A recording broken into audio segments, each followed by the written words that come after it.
सभी को नमस्कार। दोस्तों, आज हम इस वीडियो में बात करने वाले हैं यूपीएससी प्री के 5 सालों का पेपर का ट्रेंड एनालिसिस की और साथ में हम देखेंगे कोर एरिया के बारे में। तो ये जो वीडियो है ना बहुत अच्छा होने वाला है, विशेषकर आपकी यूपीएससी प्री 2023 के एग्जाम के हिसाब से। और इसमें हम ये देखेंगे कि यूपीएससी प्री में 80% क्वेश्चन कहाँ से आते हैं। और इस वीडियो की हमेशा स्टूडेंट काफ़ी डिमांड करते हैं। लास्ट ईयर भी हमने ऐसा वीडियो बनाया था जिसको लगभग 5 लाख विद्यार्थियों ने देखा और उनको प्री में बहुत ज़्यादा लाभ हुआ। तो आप लोगों से रिक्वेस्ट है कि इस वीडियो को पूरा देखना। हो सकता है ये वीडियो थोड़ा बड़ा हो जाए 15-20 मिनट का, लेकिन सबसे इम्पोर्टेंट वीडियो में से एक होता है क्योंकि इसमें मैं एक रिसर्च लेके आता हूँ पिछले 5 सालों का। इससे आपको ये पता लगेगा कि जैसे 2023 की प्रीलिम्स के एग्जाम है, उसमें क्वेश्चन कहाँ से आ सकते हैं, कितने क्वेश्चन किस टॉपिक से आ सकते हैं और आपका फोकस एरिया क्या है, किन टॉपिक को आपको अपना ज़्यादा टाइम देना चाहिए, किन को कम टाइम देना चाहिए। ये सब चीज़ें आप यहाँ से आज सीख कर जाने वाले हो। तो सबसे पहले आपसे रिक्वेस्ट होगी कि वीडियो को लाइक करना, कमेंट करके अपनी ओपिनियन बताना कि आज का वीडियो आपको कैसा लगा और अपने दोस्तों के साथ इसको शेयर करते रहना। तो आइए शुरू करते हैं। आज का हमारा ये टॉपिक बहुत ही शानदार होने वाला है। तो ये क्या है आज का टॉपिक? ये यूपीएससी के हम जो 5 साल के जो पेपर है उनका ट्रेंड एनालिसिस करेंगे, साथ में कोर एरिया देखने वाले हैं 18 से 22 के बीच में। और इससे आपको एक नई दिशा मिलेगी 2023 के एग्जाम के लिए। ठीक है, तो सबसे पहले हम देखते हैं कि कितने क्वेश्चन आते हैं एग्जाम में। जैसे हम इकोनॉमी की बात करें तो इकोनॉमी का जैसे 2018 में 12 क्वेश्चन है, 2019 में 16 क्वेश्चन है, 2020 में 17, 21 में 13 और 22 में 15। तो यदि हम एक एवरेज निकालें, यदि हम ये देखें कि इकोनॉमी के क्वेश्चन हर साल कितने क्वेश्चन आते हैं, तो हम ये मान के चल सकते हैं कि हम पहले से तैयार रह सकते हैं कि 15 क्वेश्चन पक्का, 15 प्लस क्वेश्चन हमारे यहाँ इकोनॉमी के क्वेश्चन आ रहे हैं। तो हमें हमारी तैयारी ये होनी चाहिए कि इकोनॉमी इंपॉर्टेंट है। हालांकि इसमें हम कुछ इकोनॉमी के करंट अफेयर को शामिल कर लें तो मेरा अनुभव कहता है कि 20 क्वेश्चन भी है, 20 क्वेश्चन प्लस भी जा सकते हैं इकोनॉमी का। अक्सर ऐसा होता है कि जैसे इकोनॉमी की योजनाएं शामिल कर ली, इकोनॉमिक्स के कुछ नए करंट अफेयर की चीज़ों को शामिल कर लें तो ये 20 क्वेश्चन भी देखने को मिलते हैं। ठीक है, ये बहुत इंपॉर्टेंट है। तो इकोनॉमी को हमें क्या देना है, हमेशा वरीयता देनी है। और जैसे प्री के अंदर इन्वायरमेंट का एक बड़ा रोल होता है। जैसे यहाँ पे लगभग क्वेश्चन कई बार 19 क्वेश्चन भी देखने को मिलते हैं, 2022 में 13 क्वेश्चन है। लेकिन इसके अंदर भी हम थोड़ा करंट अफेयर और जैसे कई बार एग्रीकल्चर के मुद्दों को भी इसमें शामिल कर लें तो ये रेंज भी कहाँ देखने को मिलती है, इसमें भी 15 से 20 के बीच में क्वेश्चन देखने को मिलते हैं। तो जैसे आपको ये पता है कि मुझे 4 बार प्री पास करने का अनुभव है और 3 बार इंटरव्यू फेस करने का अनुभव है। तो मैं एक जो अपना अनुभव है कि नए विद्यार्थी कैसे अपनी तैयारी को ध्यान में रखें वो शेयर करता हूँ। तो मैं हमेशा आपको क्या बताता हूँ कि आप सबसे पहले अपनी सब्जेक्ट का क्रम डिसाइड कीजिए ताकि शुरुआती जो आपकी एनर्जी है ना, जैसे अभी अच्छे खासे दिन है आपके पास, मतलब बिल्कुल भी पैनिक और घबराने की आवश्यकता नहीं है। आप आराम से यदि कॉन्फिडेंस होकर अपनी सही रणनीति के साथ में सही दिशा के साथ तैयारी करोगे तो प्री निकालना वाकई बहुत आसान काम होता है। ठीक है, मतलब ये हम जानते हैं कि कई बार आपसे गलती होती है या आप चीज़ों को सही से नहीं समझते हो तो 1-2 मार्क से भी कई बार फ्री फेल कर जाते हो। और यदि मेरा ये वीडियो आपके काम आता है प्री पास करने में तो मैं इससे अच्छा अपने आप को क्या मानूंगा। ठीक है, ये मेरे लिए सौभाग्य की बात होगी। ठीक है, तो इस बात को समझना कि हायरार्की में क्या रखोगे, इकोनॉमी को वरीयता दो। ठीक है, इन्वायरमेंट को ज़्यादा फोकस करो। और जैसे साइंस और टेक है, साइंस और टेक का आप एवरेज निकालो तो लगभग वही 12 से 15 क्वेश्चन हर साल यहाँ पे देखने को मिलते हैं। तो साइंस और टेक को भी हम देख सकते हैं। बहुत ईजी क्वेश्चन आते हैं। ईजी का मतलब होता है जैसे हम हिस्ट्री की बात करें तो हिस्ट्री के अंदर रिसोर्सेज बहुत ज़्यादा है। ठीक है, लेकिन साइंस और टेक के रिसोर्सेज आपके 1-2 रिसोर्सेज होते हैं, उनसे आपका काम बन सकता है और क्वेश्चन ज़्यादा होते हैं। यानी आप कहाँ ज़्यादा टाइम दे रहे हो। कई बार ऐसा होता है कि हम कई कई जगह कम टाइम निवेश करके भी वहां से आउटपुट ज़्यादा ले सकते हैं। तो साइंस और टेक भी उसके अंदर एक आता है। जैसे पॉलिटी की बात करें तो 10 से 15 क्वेश्चन आप ये रेंज देख लो, हर साल 13, 14, 18, 16, 10 क्वेश्चन पॉलिटी के देखने को मिलते हैं। इसका मतलब इसकी भी एक रेंज है कि 15 प्लस क्वेश्चन आने की संभावना रहती है। और सबसे अच्छी बात क्या है, इसके रिसोर्सेज लिमिटेड है। कौन से हैं? लक्ष्मीकांत और 11th की एनसीईआरटी आप पढ़ते हो, जो संविधान की एनसीईआरटी है। तो इसमें भी फायदा है कि एक भी क्वेश्चन गलत नहीं जाता। जैसे मैं अपना बात करूं, मेरी चारों प्री निकलने का एक ये रहा कि पॉलिटी का एक भी क्वेश्चन गलत नहीं होता है। क्योंकि पॉलिटी के क्वेश्चन आप देखो कैसे क्वेश्चन आते हैं, उसका मैंने आगे दिया है कि किस टॉपिक से कितने क्वेश्चन कैसे आते हैं। तो यदि आप ये तैयार कर लेते हो तो आपका भी एक भी क्वेश्चन गलत नहीं होगा। ठीक है, इसी प्रकार हिस्ट्री की बात करें तो हिस्ट्री के अंदर भी ये रेंज रहती है, कभी 22, 16, 18, लास्ट 15। लेकिन हिस्ट्री कितनी वास्ट है, प्राचीन, मध्यकाल, आधुनिक भारत, कला संस्कृति। तो हिस्ट्री के अंदर टॉपिक बहुत ज़्यादा है, टाइम बहुत ज़्यादा कंज्यूम होगा। जैसे आप हिस्ट्री के अंदर पूरा डेडिकेट होकर टाइम लगाते हो तो इसमें महीना डेढ़ महीना लगता है। जबकि साइंस और टेक की बात करें या पॉलिटी की बात करें तो ये 15-20 दिन में कवर हो जाता है। तो यहाँ पे सब्जेक्ट मतलब ज़्यादा है, मार्क्स के हिसाब से हम देखें तो ज़्यादा समय पहले इनमें निवेश करो, किसमें, economy, environment, science, tech, polity. इसमें हिस्ट्री में भी आप जाओ तो आधुनिक भारत में जा सकते हो। तो यहाँ पे भी हम रेंज देखते हैं कि 15 प्लस क्वेश्चन यहाँ पे आने की संभावना बनती है। तो ये आपका कौन सा हो गया, कोर एरिया हो गया कि पहले प्राथमिकता उन सब्जेक्ट को दो जहां से ज्यादा क्वेश्चन पूछे जाते हैं। ये नहीं होता कि जैसे मतलब जहां से कम क्वेश्चन आते हैं उनको आप ज्यादा फोकस करो। जैसे हिस्ट्री के अंदर आधुनिक भारत से ज्यादा आते हैं तो आधुनिक भारत से ज्यादा फोकस करो। फिर जैसे मिडाइवल है से कम क्वेश्चन आते हैं तो उसको ज्यादा फोकस मत करो। आपको लगता है कि नीड है उसके एक दो क्वेश्चन के लिए आप इतना टाइम निवेश करोगे तो आप अपने हिसाब से इसको रणनीति में रखना। ठीक है, मेरा ये रहता है कि जैसे मिडाइवल पढ़ूंगा तो मैं ज्यादा फोकस नहीं करूंगा, एक दो चैप्टर जो इंपॉर्टेंट है जहां से हर साल क्वेश्चन आते हैं, जैसे विजयनगर साम्राज्य है मिडाइवल में, वहां पे फोकस करेंगे, ऐसे करके पढ़ा जाता है। इसी तरह ज्योग्राफी है तो ज्योग्राफी में 10-12 मार्क्स के 10-12 जो क्वेश्चन है, 10-12 हम कह सकते हैं, ठीक है, 10-12 क्वेश्चन रहते हैं। और इसमें भी फोकस जब हम करेंगे, जब हम प्रीवियस ईयर के क्वेश्चन देखेंगे तो आपको एक आइडिया लगेगा। जैसे 2022 की बात करें 13 क्वेश्चन है, 13 में से 8-9 क्वेश्चन किसके, मैपिंग के क्वेश्चन है, यानी वर्ल्ड मैपिंग होगी, इंडिया की जो मैपिंग है, नदियां हैं, झीलें हैं, उनके बारे में क्वेश्चन है। तो ये आपका कोर एरिया कहता है कि हाँ 10-12 जब ज्योग्राफी की एनसीईआरटी पढ़ते हो, इसका मतलब एक फायदा हो जाएगा। जो लोग पीएचडी करते हैं ना ज्योग्राफी में कि मोटी मोटी किताब उठा के लाएंगे, क्या फायदा यार, जब क्वेश्चन मैपिंग के आ रहे हैं आप उठा के देख लो एक बार। 2022 का पेपर देखोगे तो 8 क्वेश्चन मैपिंग के, वर्ल्ड मैपिंग के, जैसे अभी रूस और यूक्रेन के बीच में जो वार हो रहा है वहां पे कौन सी सिटी चर्चा में रहती है, कहाँ पे अर्थक्वेक आया है, कहाँ पे नदियां चर्चा में, झील चर्चा में, या और कुछ चीजें चर्चा में, तो मैपिंग के क्वेश्चन आते हैं। तो इसको आप फोकस करिए, आपका यहाँ पे हो जाएगा। एग्रीकल्चर के क्वेश्चन कई बार ज्यादा देखने को मिलते हैं, कई बार 2-4, कई बार 8 भी क्वेश्चन आए एग्रीकल्चर के। तो ये भी हालांकि ज्योग्राफी के साथ इसको शामिल कर सकते हैं या इन्वायरमेंट के साथ शामिल कर सकते हैं। ठीक है, ये आपका एनसीईआरटी से लगभग कवर हो जाता है, बेसिक एनसीईआरटी आपका कवर कराती है। बाकी करंट अफेयर में कुछ चीजें चलती है, एमएसपी के बारे में, इनके बारे में क्वेश्चन आते हैं, तो यहाँ पे भी 2-4 क्वेश्चन देखने को मिलते हैं। और अदर की बात करें तो अदर में क्या करंट अफेयर है।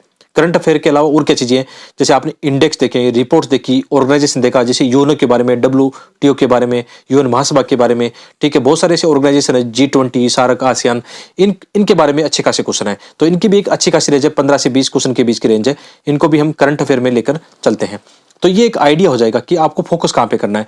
जैसे यदि आप मुझे पूछो कि सर आपको आप कौन सी चीजों को पहले प्राथमिकता रखते हो, तो मैं सबसे पहले इनको प्राथमिकता दूंगा। जैसे इकोनॉमी को नंबर 1 दूंगा, इन्वायरमेंट को नंबर 2 दूंगा, ठीक है, पॉलिटी को 3 नंबर पर रखूंगा, साइंस और टेक को 4 पे रखूंगा, आधुनिक भारत को 5 पे रखूंगा, ज्योग्राफी को 6 पे रखूंगा, ठीक है, ऐसे करके। और जो आपका प्राचीन भारत है, मध्यकालीन भारत है, आर्ट एंड कल्चर, उनको फिर नीचे रखूंगा। ठीक है, ये समझने वाली बात है। इससे आपका क्या होगा कि आपका 80% टाइम उन चीजों पे ज्यादा निवेश होगा जहां से क्वेश्चन ज्यादा आते हैं।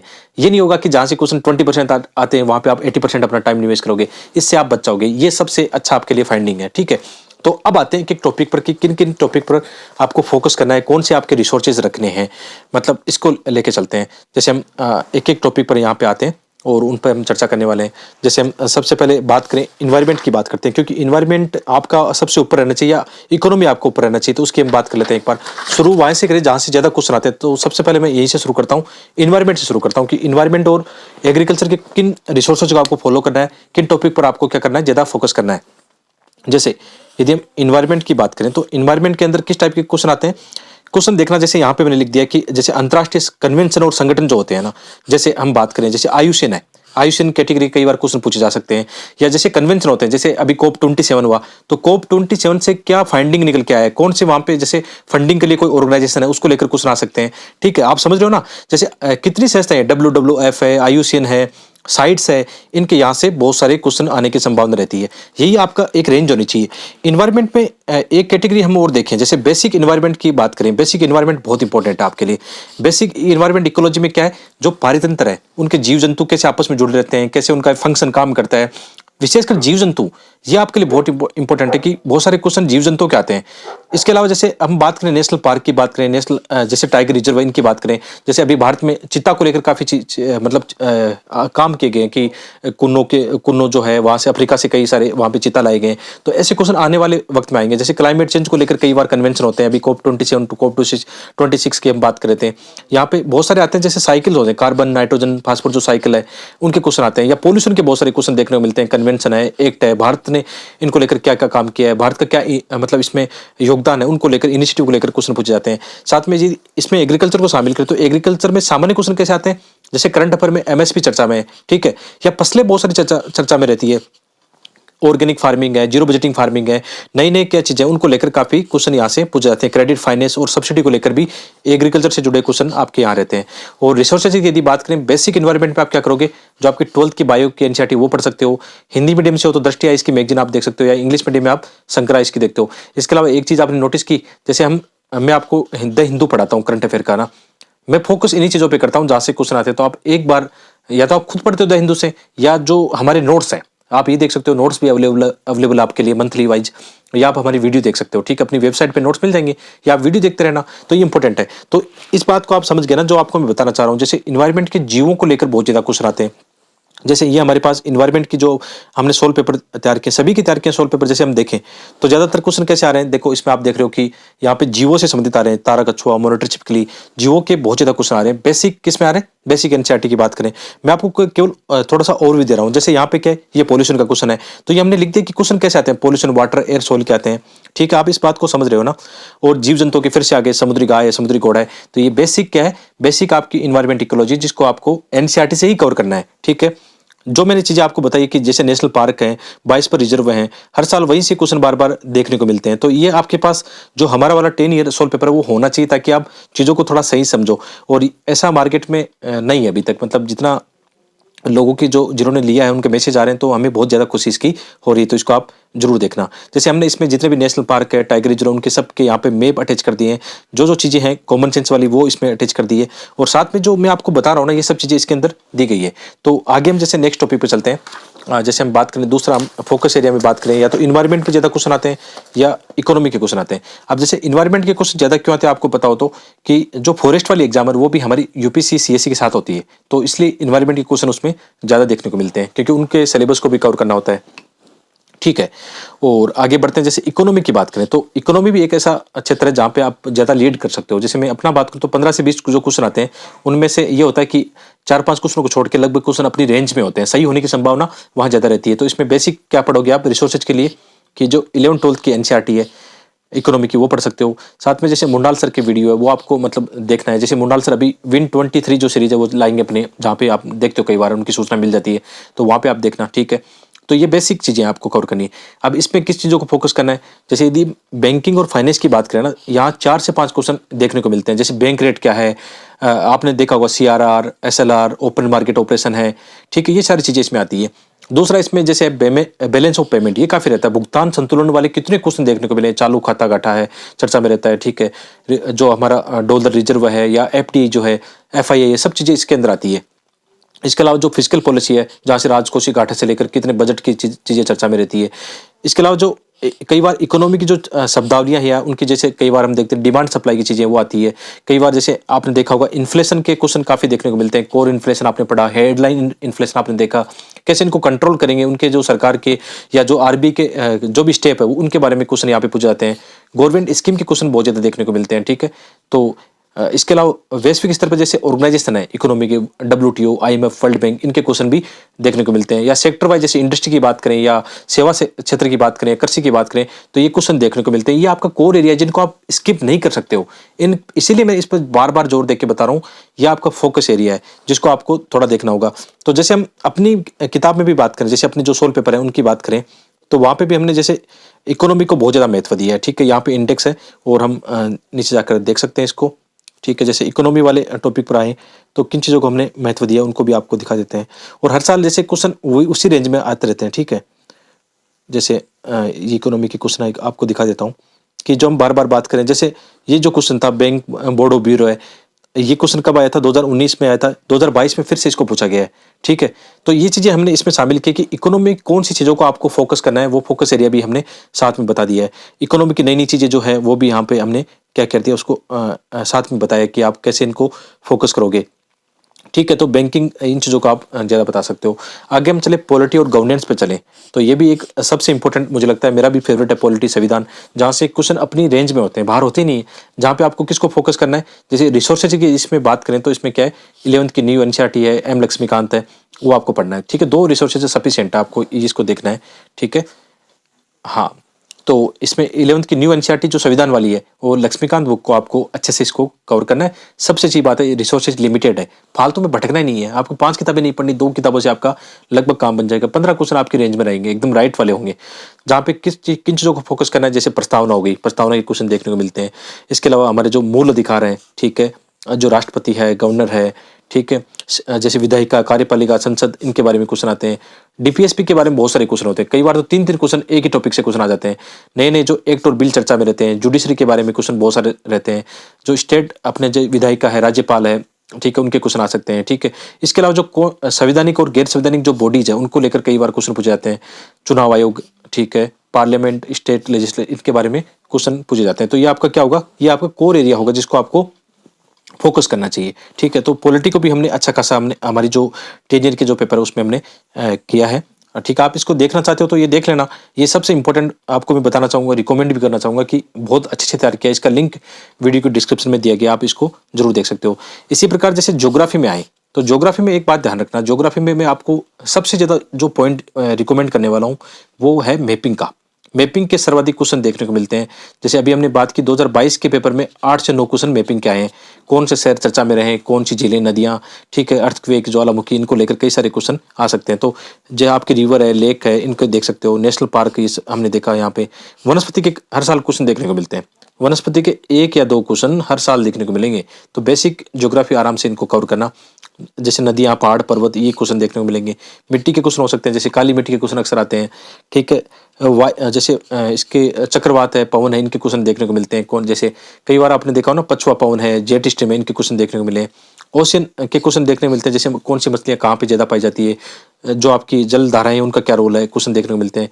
जलवायु विज्ञान के बारे में, अल नीनो, लाल नीनो, ये काफ़ी चर्चा में रहते हैं। रिसोर्सेज, संसाधन के बारे में, मिनरल इंडस्ट्री, इनको आपको फोकस करना है। और पढ़ना क्या, ज़्यादातर पढ़ना है आपको 6 से लेकर 12 तक न्यू एनसीईआरटी, और मैपिंग पर विशेष आपको फोकस करना है। जैसे यदि हम ज्योग्राफी की बात करें, ठीक है, तो ज्योग्राफी की यदि देखिए, आपको मैं एक बार दिखा देता हूँ 2022 का पेपर, ठीक है।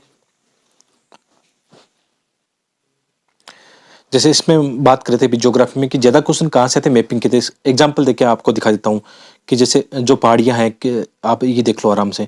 मैपिंग आप आराम से कर सकते हो। टर्की किन के मध्य है, कौन किन किन किन सागरों के मध्य है, ऐसे क्वेश्चन बार बार आए हैं, ठीक है। आप ये देखो, हमने अच्छे मैप ऐड कर दिए हैं ताकि आपको इधर उधर भटकना नहीं पड़े, एक ही जगह आपको। और ये चीज़ें लिख दी है कि यूपीसी अक्सर क्या पूछता है, ये पूछता है। हमने फोकस एरिया भी आपको बता दिया कि साथ में कैसे पढ़ना है।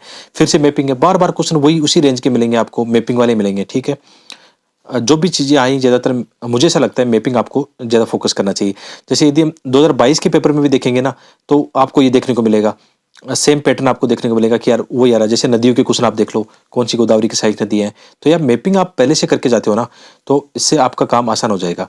और जैसे अपने सोल्व पेपर मैं आपको दिखा रहा हूँ, अब मुझे नहीं लगता मार्केट में कोई भी अन्य सोल्व पेपर इस बात को टक्कर दे पाएगा।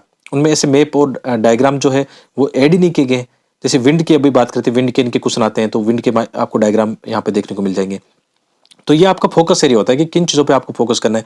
फिर से वही देखो मैपिंग का, दक्षिण पश्चिम एशिया में भूमध्य सागर का ये आ गया, कौन से देशों के साथ जुड़े हुए हैं, तो इस पे ज़्यादा फोकस करना। जैसे इसमें 2022 में आए तो आपको ज़्यादा आइडिया लग जाएगा। एक बार चलते हैं, ठीक है। तो 2022 में मैं आपको बता रहा था कि ज़्यादातर क्वेश्चन कहाँ से आए हैं, मैपिंग के क्वेश्चन आए हैं। एक बार ज्योग्राफी के हम देख लेते हैं, ठीक है। 2022 का पेपर भी देख लेते हैं, 2014 का है अभी तो। आराम से चलते हैं, काफ़ी इंपॉर्टेंट है। देखो बार बार वही चीज़ें देखने को मिल रही है ज्योग्राफी में। इसलिए कई बार एस्पिरेंट क्या गलती करते हैं कि जैसे ज्योग्राफी में वो पढ़ेंगे बड़ी बड़ी किताबें, जिनका मैं नाम लेना नहीं चाहूँगा। तो बड़ी बड़ी किताबों से पढ़ के क्वेश्चन तो आने नहीं, क्वेश्चन आपके आने एनसीईआरटी किताबों से, या आप ढंग से खुद डेली मैपिंग करते हो। जैसे न्यूज़पेपर में कोई चीज़ चर्चा में रहती है, उसकी मैपिंग करते हो। मैं आपको हमेशा मैपिंग करवाता हूँ।